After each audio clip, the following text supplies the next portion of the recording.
41번 가정부에 대한 설명으로 옳은 것은 자 이것은 뭐 충칭이란 말이 나오고 대일 선전 성명서가 나와요. 충칭 상해 바로 대한민국 임시정부가 되겠죠. 자 대한민국 정부는 1940년 9월에 이제 그 중국 사천성 충칭에 이제 정착을 하고 이제 그 마지막으로 일본과 이제 항전을 한국 광복군을 이제 창설하고 등등 하면서 일정과 결전을 준비하고 1941년 12월 태평전쟁이 일어나자 대일선전성명서를 발표하면서 연합군의 일원으로 참여하게 되었습니다. 이제 바야흐로 대한민국 정부가 대한민국 정부를 이제 다시 이제 추진하는 그러한 단계에 있게 되죠. 그러한 것을 위해서 마련한 강령이 있는데 바로 1941년 11월에 조소왕의 삼견주의 정치, 경제, 교육의 균등의 바탕을 둔 이 삼견주의를 기초로 한 대한민국을 창설하겠다라는 대한민국 건국강령을 선포하게 됩니다. 자, 그러면 정답은 5번이고 나머지 보도록 하죠. 좌우합작 7원칙. 자, 중도 좌우의 여운형과 김규식이 이승만의 그 단정론에 맞서서 정읍 발언 이후 1946년 7월에 좌우합작위원회를 설립을 하고 1946년 10월 좌우합작 7원칙을 발표하게 되었습니다. 자, 한인 자치기관인 경학사를 조직을 했다.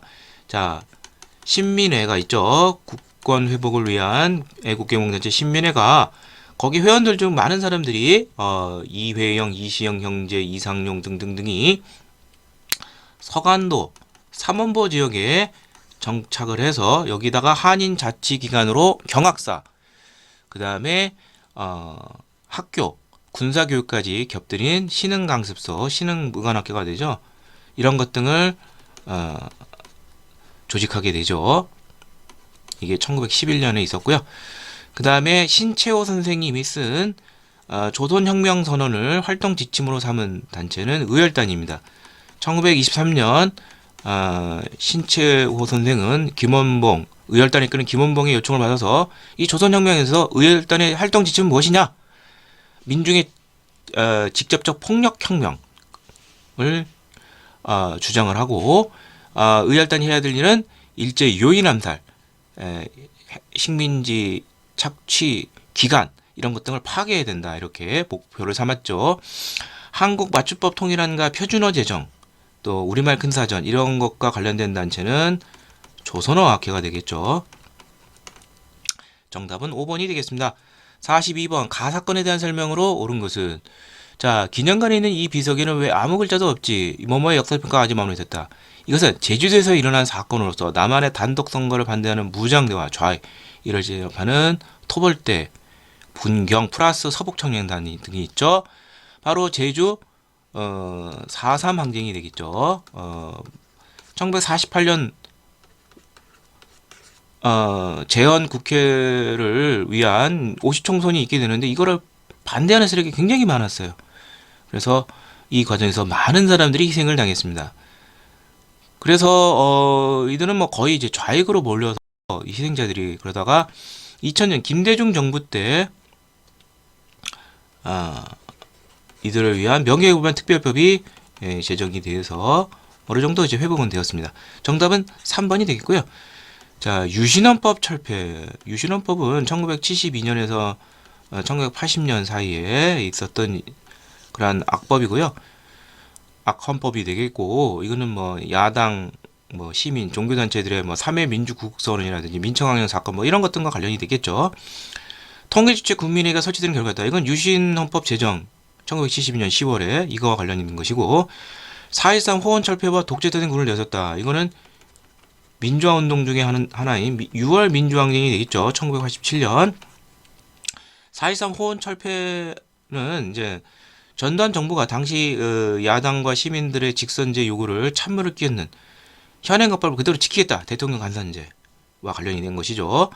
귀속재산 처리를 위한 신한공사 설립의 계기가 되었다. 신한공사는 미 군정이 1946년 2월에 일제가 남기고 한 재산, 토지와 공장 시설 등 이런 것 등을 처리하기 위한 기관이죠.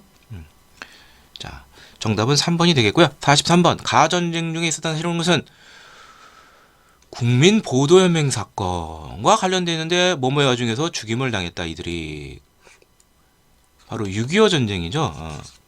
1950년 6월 25일에서 1953년 7월 27일까지 있었는데 이 전쟁이 자 국민보도혁명은 6.25 전쟁 전에 이 전향한 좌익들 사범들을 여기다 가입을 시킨 거예요. 관리하려고. 근데 전쟁이 나니까 막상 이들은 북괴군에 내응을 할 수 있다. 그래서 그냥 다 처형시켜버렸죠. 자, 6.25 전쟁과 관련된 것인데 정답은 인천 상륙 작전이 되겠죠. 이게 1950년 9월 15일 날 있었는데 이것이 성공함으로써 국군과 유엔군은 북진을 하게 됐죠. 전사가 역전했고 6.3 시위가 발생하였다. 1964년에 있었던 일인데 당시 박정희 정부가 한일국교 정상화 과정에서 이건 굴욕적이고 충분한 배상 보상이 아니다. 학생 시민들이 들고 일어났죠. 그래서 서울에 비상계엄령이 떨어지는 등 6.3 시위가 발생이 되었습니다. 에치슨 선언이 발표되었다. 이건 6.25 선언과 관련은 있지만 6.25 전쟁 중은 아니고 6.25 전쟁 직전인 1950년 1월에 있었던 일이죠. 비극동 방위선에서 한국이 제외된 것이죠. 브라운 각서가 1966년 체결이 되었는데 한국군이 이제 당시 이제 월남 파병을 했는데 이게 좀 더 전투병이 좀 증가된 것이 필요해요. 미군 쪽에서. 그래서 증파를 요구하면서 대신 당근을 주게 되는데 이 브라운 각서의 내용에는 한국군의 현대화와 AIDS 차관 등 그러한 경제적 지원 이런 것 등이 핵심의 내용이죠. 부마 민주항쟁이 일어났다. 1979년 10월에 있었던 반유신 민주화 운동인데 부산 마산은 당시 야당 당수인 김영삼의 정치적 본고지이죠. YH 무역 사건 때문에 김영삼이 국회에서 제명당하자 부산 마산 지역에서 유신 철폐를 요구하는 부마 민주항쟁이 일어났고 당시 집권층은 김재규, 차지철 등 온건 강파 간의 그런 갈등 속에서 박정희 대통령이 김재규 중앙정보부장에서 피살이 되면서 박정희 유신 정권은 붕괴가 되는 것이죠. 자, 정답은 5번이 되겠습니다. 44번 밑줄근 개헌안이 발표된 이유에 사실은 것은 이번에 여야 합의로 내각 책임제 개헌안이 통과됐군. 우리나라 내각 책임제니 개헌 통과가 된 것은 9차례 개헌 중 4.19 혁명 이후에 결과물인 1960년 6월 허정 과도 내각 시기에 있었던 바로 내각 책임제의 아닌데요. 자, 이때는 특징이 내각 책임제, 국회에서 이제 내각을 다수당 당수를 중심으로 해서 이제 내각이 구성이 되는데 또 하나는 양원제가 실제로 가동이 된 거예요. 즉 양원제가 참의원과 민의원이 있는데 이 양원제는 이미 1952년 7월 최초의 개헌인 1차 개헌인 발췌 개헌 때 규정이 되었지만 여건상 이 참의원은 열리지가 않았어요. 그런데 이제 그 제3차 개헌 제2공화국 헌법이라고 볼 수 있죠. 이때는 참의원도 열리게 되었습니다. 자, 그래서 정답은 국회가 양원제, 민의원가 참여한 3번이 되겠고요. 반민법, 반민족행위처벌법, 친일파 처단을 위한 것이죠. 이게 재헌 국회 때인 1948년 9월에 제정이 되고 이듬해 1949년 1월부터 8월까지 이제 그 반민특위가 가동이 됐었죠. 국회 산하에서. 그 다음에 유상배수 유상분배원칙의 농지개혁법이 제정됐다. 이것도 이제 재헌 국회와 관련되어 있는데 1949년 6월에 제정이 됐죠. 삼정부 상한.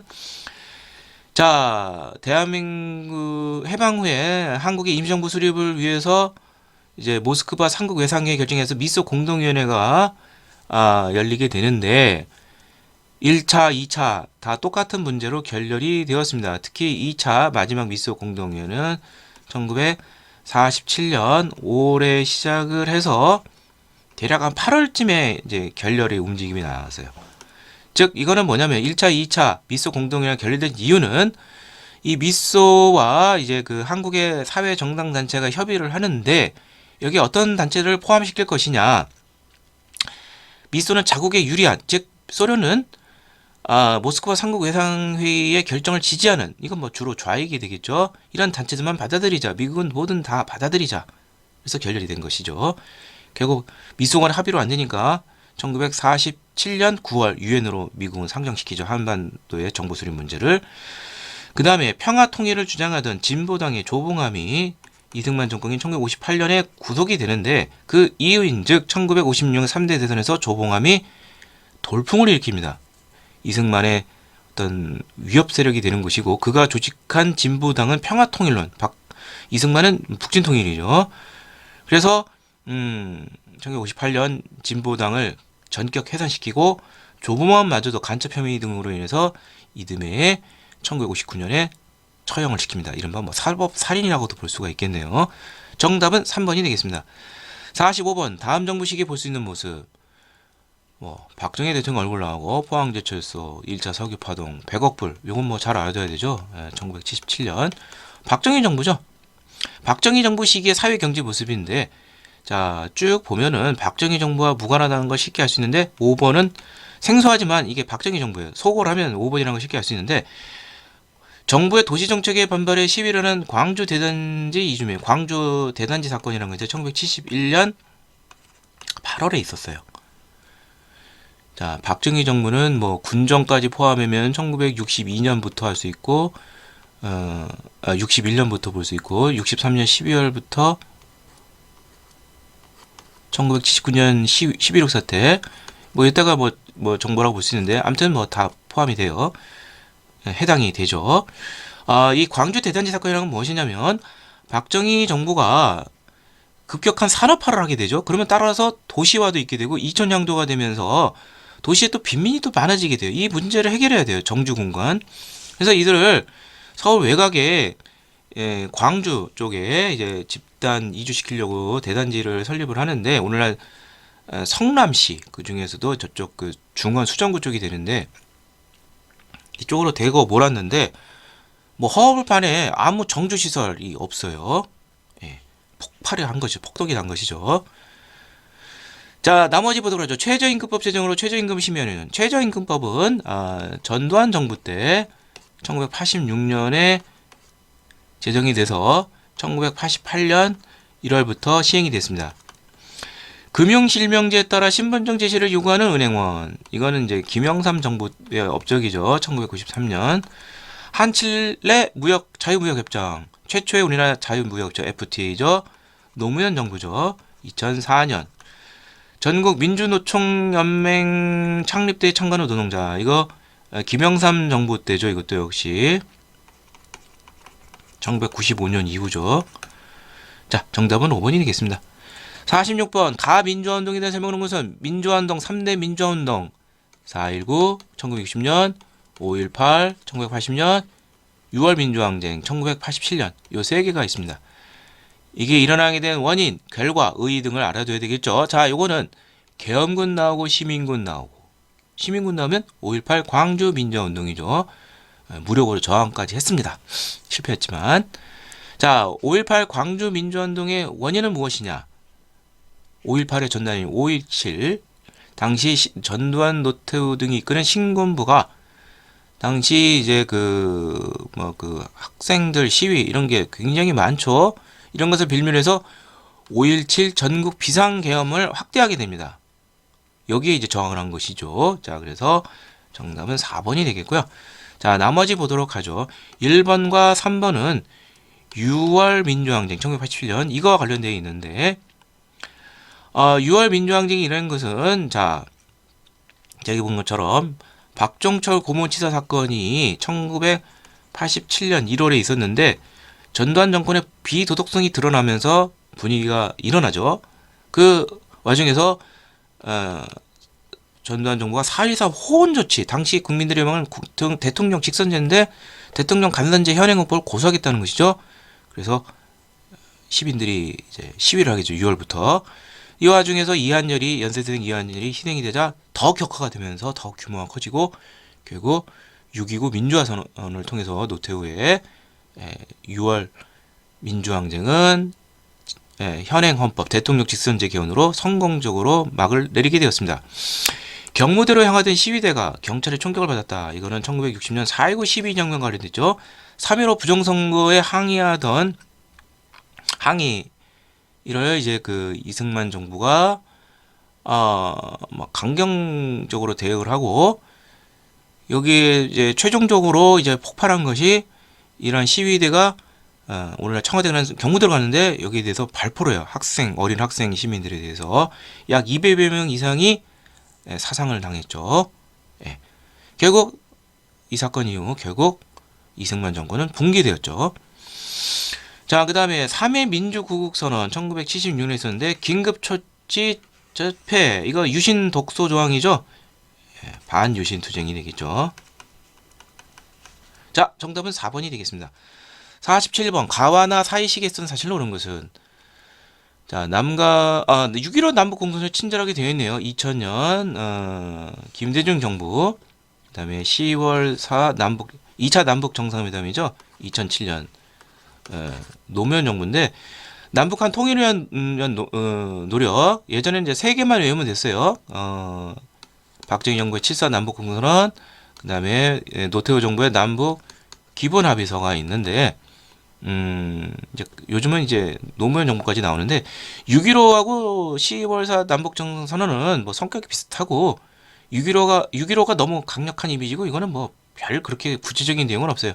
다만 이제 그 김대중 대통령에서 노무현 대통령 요 사이에 그 통일이 그 북한에 대한 관점이 비슷하기 때문에 이렇게 이해하시면 좋아요. 6.15 남북 공동선언에서 획기적인 남북 교류 협력의 그러한 지향적 그러한 사업 등이 노무현 정부 때 완성이 되었다 이렇게 보면 돼요.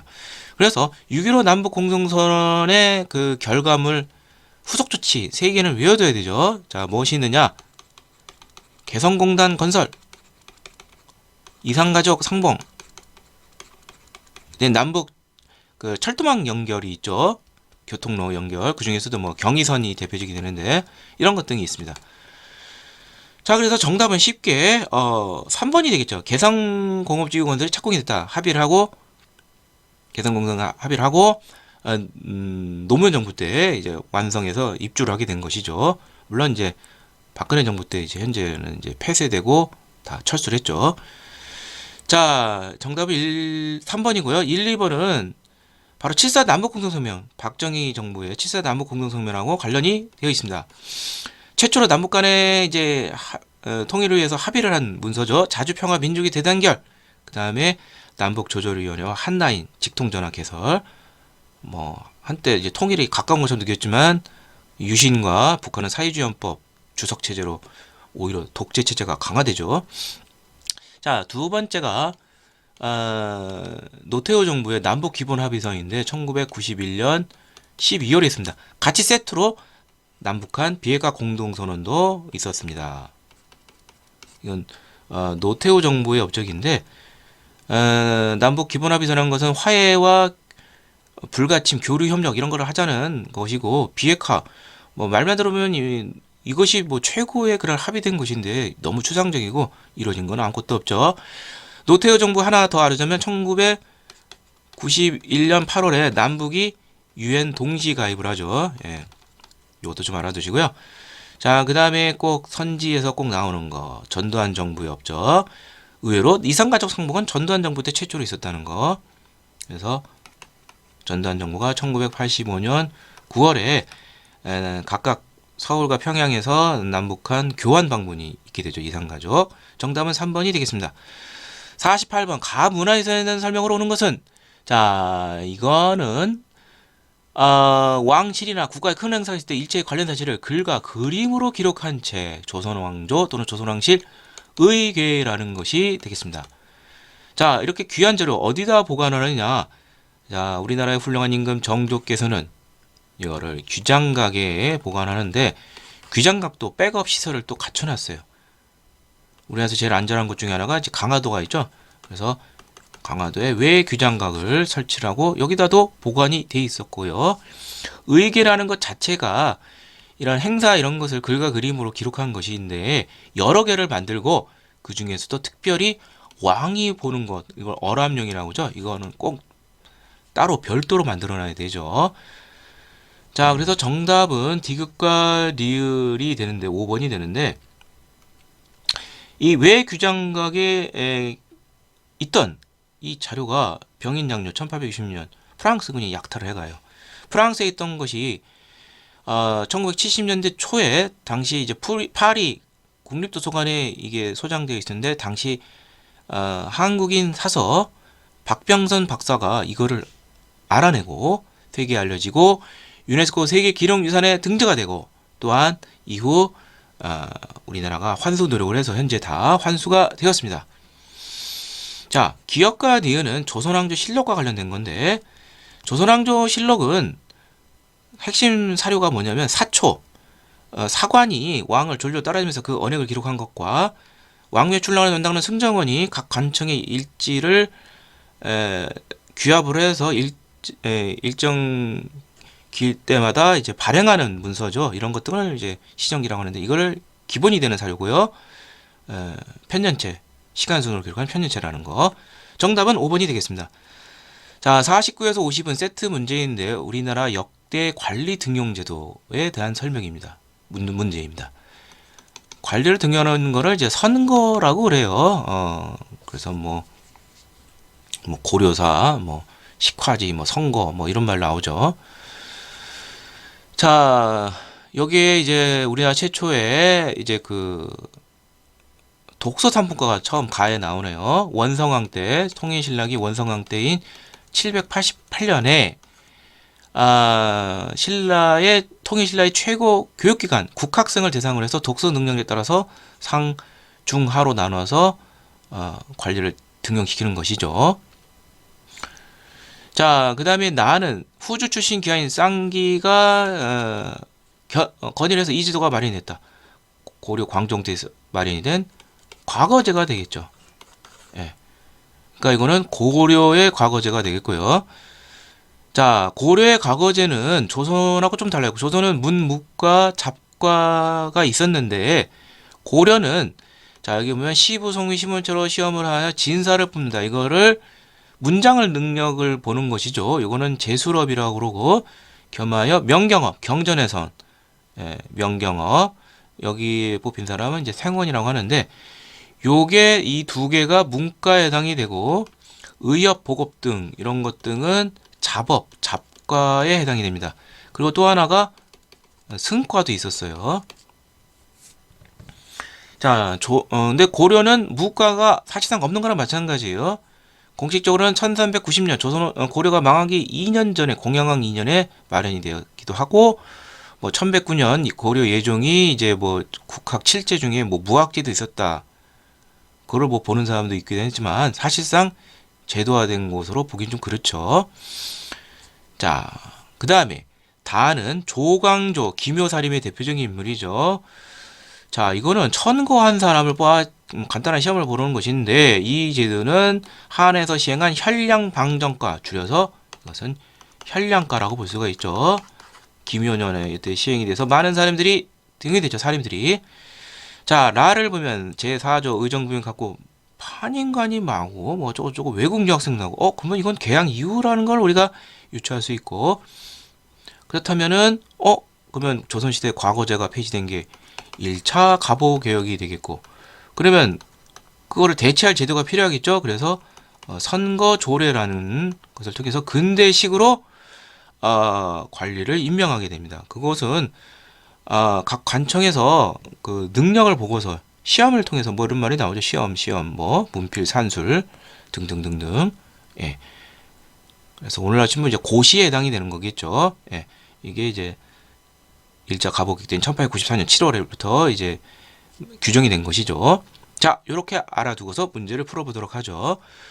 49번 가에서 나를 활용한 탐구활동으로 전전한 것. 최승로의 시무 28조 고려 성종 때 시무 28조는 유교 통치와 중앙 집권 이거를 주장한 것이죠. 이거와 관련 없고요. 틀렸고 독서산문과하고는 광종이 왕권 강화를 위해서 과거제를 실시했겠죠. 왜냐? 호적같이 이러한 문벌 이런 걸 보는 것이 아니라 능력에 의해서 보는 거니까 맞는 내용이고요. 중종 때 사림파 언간, 사림들은 주로 비판적인 언간이 많이 되고 이들이 주장한 게 바로 현량가 실시. 이걸 통해서도 많이 등경이 됐죠. 정답은 3번이 되겠고요. 리얼에 보면 임술농민분기 1862년 철종 때 있었던 당시 세도 정치화 분위기에서 삼정의 문란이 원인이 됐다. 그래서 대책이 박규수의 건의에 따라서 삼정 이정청이 설치가 됐는데 이건 관련이 없는 것이죠. 예. 자, 그래서 정답은 3번이 되겠고요. 자, 50번 밑줄 친 기역 니은에 대한 설명으로 옳은 것은 이렇게 되어 있는데, 자, 기역은 고려의 과거제되고 니은은 현량가에 대한 내용입니다. 그래서 뭐 현량가 이제 고려의 과거제에 대한 설명인데, 역분전은 940년 이제 그 고려 태조가 후삼국 통일 이후에 농공행상으로 준 토지 제도예요. 관련 없죠. 자, 기역 지공거와 합격자 사이. 지공거라는 것은 시험 감독관이 되는 것이죠. 고려 시대는 이제 그 시험 감독관을 지공거라고 하는데 그것이 굉장히 밀접한 관계예요. 그래서 마치 아버지 아들 같이 좌주 분생 관계가 형성했다. 정답은 2번이 되겠고요. 그 다음에 제술가, 명경가, 잡가, 승가 이거는 고려의 과거제도지 현량가와 관련 없고요. 그 다음에 성균관에 보는 관시, 한성분에 보는 한성시, 각지방 향시 이거는 성균관이나 승가 이건 조선의 과거제도 문과에 해당하는 내용이 되겠습니다. 예. 그래서 문과가 이제 소과하고 대과가 있는데 성균관 학생들은 이제 바로 대과로 갈 수가 있기 때문에 성균관 출신 그 다음에 각 지역별로 이렇게 한 땅이 돼 있어요. 예. 그 다음에 홍범 14조는 2차 가보개혁과 관련되어 있고 1895년 1월에 반포가 된 것이죠. 뭐 둘 다 관련이 없고 뭐 약간 맨 마지막에 선거조례 뭐 이거와 비슷하기도 하지만 선거조례도 홍범 14조 전에 나온 것이죠. 자, 그래서 무관한 것입니다. 정답은 2번이 되겠습니다. 자, 이상을 통해서 제62회 한국사 능력 검정시험 심화편 해설을 모두 마치도록 하겠습니다.